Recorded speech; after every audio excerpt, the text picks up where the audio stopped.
సంయుక్తంగా జరుపుకుంటున్నటువంటి ఇన్స్టలేషన్ కార్యక్రమానికి అధ్యక్షత వహిస్తున్నటువంటి మిత్రులు లైన్ శ్రీనివాసరావు గారికి, మరొక అధ్యక్షులు లైన్ మండవ్ సాయి గారికి, ఈనాటి ముఖ్య అతిథి మన ప్రియతమ నాయకులు, మన జిల్లా కీర్తి ప్రతిష్టల్ని నలుదిశలా వ్యాప్తింపజేస్తున్నటువంటి గవర్నర్ లైన్ ఇంజనీర్ ముల్పురు ఉపేంద్ర గారికి, అదేవిధంగా ఈనాటి ఇన్స్టలేషన్ ఆఫీసర్ అందరి చేత దేవుడు గవర్నర్ గా కీర్తించబడినటువంటి మన పెద్దలు past district governor and associate editor for lions India magazine lion KV Ramana Rao గారికి, మరి నా తోటి సహచర వైస్ డిస్ట్రిక్ట్ గవర్నర్ ఆప్యాయంగా అందరి చేత భావాన్ని పిలిపించుకునేటువంటి లైన్ బివి సాయివర్ ప్రసాద్ గారికి, మరి డిస్ట్రిక్ట్ కేబినెట్ సెక్రటేరియట్ ఈ క్లబ్ కు సంబంధించినటువంటి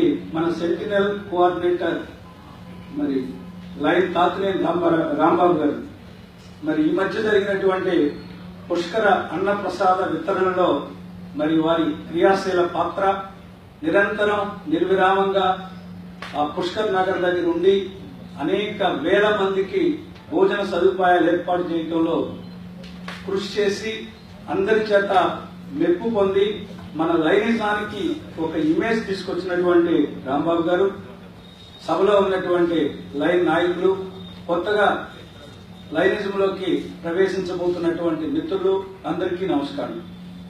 మిత్రులారా, ఇండాక్ట్రినేషన్ అంటే ఏంటి, ఎందుకు ఇండాక్ట్రినేషన్ చేయవలసి వస్తున్నది అని ఒకసారి మనం ప్రశ్నించుకుంటే, ఎవరైతే కొత్తగా లయన్స్ క్లబ్ లో చేరాలని అభిలాష కోరిక కలిగి ఉంటారో వారికి ముందుగా మనం లయన్స్ క్లబ్ యొక్క విధి విధానాలని సంపూర్ణంగా తెలియజేసి లయన్స్ క్లబ్స్ ఇంటర్నేషనల్ పై వారికి ఒక చక్కటి అవగాహన కల్పించి ఆ తరువాత వేరొక సభ్యుడు ఆహ్వానం మేరకు మాత్రమే ఈ లయన్స్ క్లబ్ లో సభ్యత్వం అనేటువంటిది లభిస్తుంది.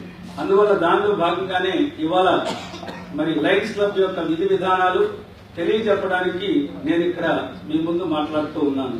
మిత్రులారా, 1917వ సంవత్సరం మొదటి ప్రపంచ సంగ్రామం మహోధృతంగా ఉన్న రోజులు. మరి ఆ రోజుల్లో అమెరికా దేశంలో చికాగో నగరంలో ఉన్నటువంటి ఒక మహానీయుని మధ్యలో ఒక ఆలోచన రేకెత్తింది. ఆ ఆలోచన ఏమంటే, నేను ఆర్థికంగా పర్వాలేదనే స్థాయిలో ఉన్నాను, కానీ సమాజంలో అనేక మంది అన్నార్థులు ఉన్నారు, అనేక మంది పేదవారు ఉన్నారు, అనేక మంది ఆపదలో ఉన్నవారు ఉన్నారు, వారికి నేను ఏమైనా సేవ చేయలేనా అనే ఒక ఆలోచన వారి మధ్యలో రావటం, దానికి రూపకల్పన చేయటం, ఆ చిన్న ఆలోచనే మొలకెత్తి వటవృక్షమై ఇవాళ మరి 210 దేశాల్లో విశ్వవ్యాప్తంగా విస్తరించినటువంటి అతిపెద్ద అంతర్జాతీయ స్వచ్ఛంద సేవా సంస్థగా విరాజిల్లుతున్నది మన లయన్స్ క్లబ్ ఇంటర్నేషనల్. మరి ఆ మహాశయుని పేరు మెల్విన్ జోన్స్. ఆయన మరి 1917లో 100 సంవత్సరాల క్రితం మరి ఏమనుకున్నా అంటే, ఆ వేళ ఉన్న పరిస్థితులకు అనుగుణంగా దాన్ని రూపకల్పన చేశాడు. లైన్స్, ఎల్ అంటే లిబర్టీ, ఐ అంటే ఇంటెలిజెన్స్, ఓఎన్ఎస్ అంటే అవర్ నేషన్ సేఫ్టీ. మిత్రులారా, ఆయన ఏమన్నాడంటే, నిర్భీతిగా ఉంటూ స్వేచ్ఛగా ఉంటూ మన మేధస్సుని తోటి వారికి ఉపయోగిస్తూ దేశ భద్రతని కాపాడుతూ సేవలు అందిద్దాం అనే సంకల్పంతో అనేటువంటి ఆలోచనతో పెట్టినటువంటి సంస్థే లయన్స్ క్లబ్ ఇంటర్నేషనల్. మరి ఆ విధంగా తోటి వారిని ఆదుకోవాలనేటువంటి ఆశయంతో వారు స్థాపిస్తే మరి 100 వసంతాల పండుగ చేసుకుంటున్నాం. ఇప్పుడు మన సంస్థ స్థాపించి 100 సంవత్సరాలు అయినప్పుడు ఇవాళ మనం స్లోగన్ ఏమిచ్చామంటే, ఇవాళ మన క్యాప్షన్ ఏమిచ్చామంటే, where there is a need there is a line. ఎక్కడ సమాజంలో అవసరం ఉంటుందో అక్కడ లైన్ ప్రత్యక్షం అవుతాడని ఇవాళ మనం గర్వంగా చెప్పుకుంటా ఉన్నాం. మరి దానికి ఉదాహరణే ఇటీవల పుష్కర కాలంలో మనం జరిపినటువంటి సేవా కార్యక్రమం. 2.5 కోట్ల మంది యాత్రికులు విజయవాడ వస్తున్నప్పుడు ప్రభుత్వం ఒక్కటే అందరికీ వారికి అన్న సదుపాయాలు కలగ చేయలేదు. స్వచ్ఛంద సంస్థలు ముందుకు రండి అని ప్రభుత్వం పిలుపునిచ్చినప్పుడు మన స్వచ్ఛంద సంస్థ ముందుకొచ్చి 16.5 లక్షల మందికి భోజన సదుపాయాలు అద్భుతంగా ఏర్పాటు చేశామని అలా చేస్తున్నాం. కాబట్టి ఇవాళ మనం గర్వంగా where there is a need there is a lion అని చెప్తున్నాం. ఎక్కడ అవసరం ఉంటుందో అక్కడ లైన్ ప్రత్యక్షం అవుతాడని. సో ఆ విధంగా మనం ఈ 100 సంవత్సరాలు కూడా సేవలు అందిస్తూ ఉన్నాం. మరి 1915లో స్థాపిస్తే 20లో కెనడాలో స్థాపించడంతో అంతర్జాతీయ స్థాయి రావటం. 1925లో మిత్రులారా మన ఇంటర్నేషనల్ కన్వెన్షన్ లో ఒక హెలెన్ కెల్లర్ అనేటువంటి ఒక ఆవిడ మనకు ఒక ఛాలెంజ్ విసిరారు. ఆవిడ పుట్టుకతో బుద్ధి కాదు, కొన్ని సంవత్సరాలు ఈ లోకాన్ని చూసిన తర్వాత మెదడుకి ఒక జబ్బు రావడంతో ఆవిడ గుడ్డివారు అయిపోయారు. అప్పుడు ఆవిడ 1925 మన ఇంటర్నేషనల్ కన్వెన్షన్ లో మన లైన్ మిత్రులకు ఒక ఛాలెంజ్ విసిరారు. మరి మిత్రులారా, మీరు ఈ ప్రపంచంలో నివారించదగిన అంధత్వాన్ని రూపుమాపే సవాల్ను మీరు స్వీకరిస్తారా అని ఆవిడ ప్రశ్నించారు. మన వాళ్ళు యాక్సెప్ట్ చేశారు. ఈ ప్రపంచంలో నివారించదగిన అంధత్వాన్ని మేము సంపూర్తిగా నాశనం చేయగలం, ఎవరు కూడా నివారించదగిన పరిస్థితి ఉన్నప్పుడు వారు అంధులు కాకుండా కాపాడుతామన్న ఛాలెంజ్ స్వీకరించి మిత్రులారా, ఇవాళకి మనం ప్రపంచంలో 3.5 కోట్ల మంది ప్రజానికం గుడ్డివారు కాకుండా కాపాడింది మన లయన్స్ క్లబ్ ఇంటర్నేషనల్. ఆ విధంగా నిరంతరం నిర్విరామంగా ఎక్కడో ఏదో ఒక ప్రాంతంలో 24 గంటలు కూడా సేవలు అందిస్తున్నటువంటి సంస్థ మన లయన్స్ క్లబ్ ఇంటర్నేషనల్. అటువంటి సంస్థలో మీరు సభ్యులు కాబోతున్నందుకు మీరు నిజంగా గర్వపడాలి. ఒక అంతర్జాతీయ స్వచ్ఛంద సేవా సంస్థలో మీరు సభ్యులై 210 దేశాల్లో ఉన్నటువంటి లైన్స్ తో సత్సంబంధాలు ఏర్పరచుకునే అవకాశం మీకు కలగటం నిజంగా మీకు నిజమైనటువంటి ఆనందం. మరి ఆ విధంగా మరి అది 3.5 కోట్ల మందికి ఇదైతే మరి మిత్రులారా, ఇవాళ లయన్స్ క్లబ్ ద్వారా మనం ప్రపంచంలో మిసిల్స్ అనేటువంటి వ్యాధిని సమూలంగా నిర్మూలించాలి అనేటువంటి కంకణం కట్టుకున్నాం. మిలిండా బిల్ గేట్స్ ఫౌండేషన్ తోనూ మన లయన్స్ క్లబ్ ఇంటర్నేషనల్ తోనూ చిన్న పిల్లలకి టీకాలు ఇస్తున్నాం. మిత్రులారా, మిసిల్స్ అనే వ్యాధి వచ్చినప్పుడు ఇవాళ కూడా ఇంత అభివృద్ధి చెందిన ప్రపంచం మిసిల్స్ వ్యాధి వల్ల ప్రపంచంలో ప్రతి రోజుకి 400 మంది పసిపిల్లలు మరణిస్తున్నారు. మిసిల్స్ వ్యాధి వల్ల 400 మంది పసిపిల్లలు మరణిస్తా ఉంటే మన సంస్థ కంకణం కట్టుకుంది దీన్ని ఆపాలి అని. కాబట్టి వ్యాధి రాకుండా టీకాలు వేయాలనేటువంటి నిర్ణయం తీసుకుని మరి ఆ వ్యాధి ఉన్నటువంటి దేశాల్లో పసిపిల్లలకు టీకాలు వేస్తూ నేపాల్ దేశంలో ఈ వ్యాధిని పూర్తిగా రూపుమాపగలిగాం. నేపాల్ దేశంలో మిసిల్స్ వ్యాధి అనేది రాకుండా పూర్తిగా రూపుమాపగలిగితే ఆ దేశ అధ్యక్షులు లయన్స్ క్లబ్ నాయకుల్ని పిలిచి రాష్ట్రపతి భవన్ లో సన్మానం చేయడం జరిగింది.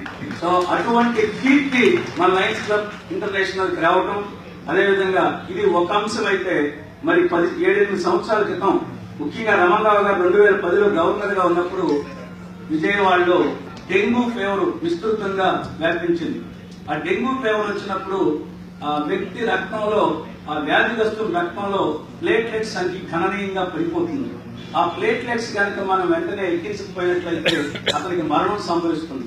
అటువంటి సమయంలో రక్తం నుంచి ప్లేట్లెట్లు తొలగించే మిషన్ మన బ్లడ్ శ్రీమతి చిగురుపాటి మంజువాణి వరప్రసాద్ లైన్ 324C అనేది అప్పుడు ఆ పేరు, ఆ బ్లడ్ బ్యాంక్ ఒక్క దగ్గరే ఉంది. మనం ఆ విధంగా ఒక వ్యక్తి ఇచ్చినటువంటి రక్తం నుంచి ప్లేట్లెట్స్ తొలగించి 4 వ్యాధిగ్రస్తులకు ఇచ్చి కొన్ని 100 మందిని బతికించాం మన కృష్ణా జిల్లాలో మన బ్లడ్ బ్యాంక్ ద్వారా. మరి అట్లా అనేక రకాలైనటువంటి సేవలు ఒక రకం అయితే మిత్రులారా, ఇది ఒక అంశం. రెండో అంశం, ఎవరైతే లయన్స్ క్లబ్ లో చేరతారో వారిలో ఉన్నటువంటి నాయకత్వ పటిమని వెలికి తీసి అద్భుతమైనటువంటి నాయకామణ్యులుగా అయ్యేటువంటి అవకాశం కూడా లయన్స్ క్లబ్ మీకు ఇస్తున్నది.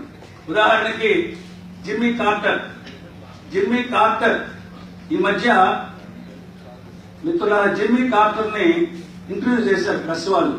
మరి ఆయన చాలా పెద్ద ఆయన అయ్యాడు. సో క్యాన్సర్ రావడం జరిగింది వారికి. అప్పుడు ప్రెస్ వాళ్ళు అడిగారు, క్యాన్సర్ వచ్చిందని తెలిసిన తర్వాత ప్రెస్ వాళ్ళు వెళ్ళి అడిగారు మీ జీవితాల అనుభవాలు ఏంటి అని.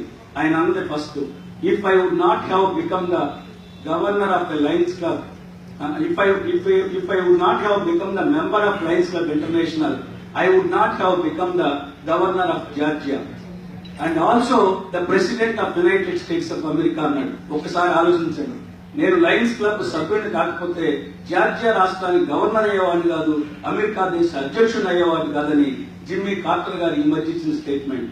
అంటే మీలో ఉన్నటువంటి నాయకత్వ లక్షణాన్ని వెలికి తీసి వాటిని పొదులు పెట్టి మీ రంగాల్లో అద్భుతమైనటువంటి నాయకులుగా మలుచుకునే అవకాశం లయన్స్ క్లబ్ మీకు కనిపిస్తా ఉంది. మన MLA, east MLA Gadde Rammohan గారు లయన్స్ క్లబ్ లో రీజియన్ చైర్పర్సన్ లాగా చేశారు. మన past international director Chigurupati Varaprasad గారు మరి ఎమ్మెల్సీగా లయన్స్ క్లబ్ ద్వారా వచ్చినటువంటి నాయకత్వ లక్షణాలు. మరి ఇవాళ ట్రాన్స్పోర్ట్ మినిస్టర్ సిద్ధా రాఘవరావు గారు గుంటూరు జిల్లా లయన్స్ గవర్నర్ గా చేశారు. ఈ రకంగా మనలో ఉన్నటువంటి నాయకత్వ లక్షణాలను కూడా పెంపొందించుకోవచ్చు. ఒక లయన్స్ క్లబ్ మెంబర్ గా మీకు సమాజంలో గౌరవం వస్తుంది, సమాజంలో గుర్తింపు వస్తుంది, మీ జీవితంలో సంతృప్తి వస్తుంది. మిత్రులారా, ఎప్పుడైతే మీరు అవసరంలో ఉన్న వారికి లయన్స్ క్లబ్ ద్వారా సేవలు అందిస్తారో అతని కళల్లో చూసిన వెలుగు మీరు జీవితాంతం మర్చిపోలేరు. మీలో అనర్వచనీయమైనటువంటి ఆనందాన్ని, సంతోషాన్ని నింపుతుంది. అటువంటి లయన్స్ క్లబ్ లో మీరందరూ చేరి మరి సేవలు అందించడానికి ముందుకు వస్తున్నందుకు మీ అందరికీ కూడా అభినందనలు తెలియజేస్తూ, మరి లయన్స్ అంటే నేను ఒక యాక్రోనామ్ గా డిజైన్ చేశాను. మరి లైన్ అంటే వారిచ్చింది మెరుగైన జోను, మన సింబల్, మన ఇది లిబర్టీ. ఇప్పుడు లయన్స్ అంటే లవబుల్, ఎల్ అంటే లవబుల్, ఐ అంటే ఇండివిజువల్స్, ఓ అంటే ఆఫరింగ్, ఎన్ అంటే నీడెడ్. అంటే లయన్స్ అంటే ఎవరయ్యా అంటే lions are lovable individuals offering needed service to community. అంటే మిత్రులారా, లయన్స్ అంటే ఎవరంటే మరి సమాజానికి అవసరమైనటువంటి సేవల్ని ప్రేమపూర్వకంగా అందించే మిత్రుల సమాహారమే లయన్స్. మరి సో అటువంటి లయన్స్ క్లబ్ లో మీరంతా రావటం సంతోషం. మరి మీ అందరికీ కూడా అభినందనలు తెలియజేస్తూ, మరి ఈ లయన్స్ దాని గురించి చెప్పాల్సినటువంటి మరి చివరిగా మరి ఇవాళ మనం 210 దేశాల్లో విస్తరించున్నాం. 46,000 పైచిలు క్లబ్లతో 13,80,000 మంది సభ్యులతో అలలాడుతున్నటువంటి సంస్థ మన లయన్స్ క్లబ్. మీరు ఏ దేశానికి వెళ్ళినా మరి ఈ లయన్స్ క్లబ్ మెంబర్ అంటే ఒక గౌరవం వస్తుంది. మరి 2012లో నేను యుఎస్ వెళ్ళినప్పుడు నా పిన్ చూసి ఒక వరల్డ్ ఫేమస్ డాక్టర్ మరి నన్ను ఆయనతో కూర్చోబెట్టుకుని కాసేపు మాట్లాడే అవకాశం నాకు కల్పించాడు. అంటే బికాస్ ఆఫ్ లయన్స్ క్లబ్. అటువంటి గుర్తింపు, గౌరవం మీ అందరికీ వస్తుంది.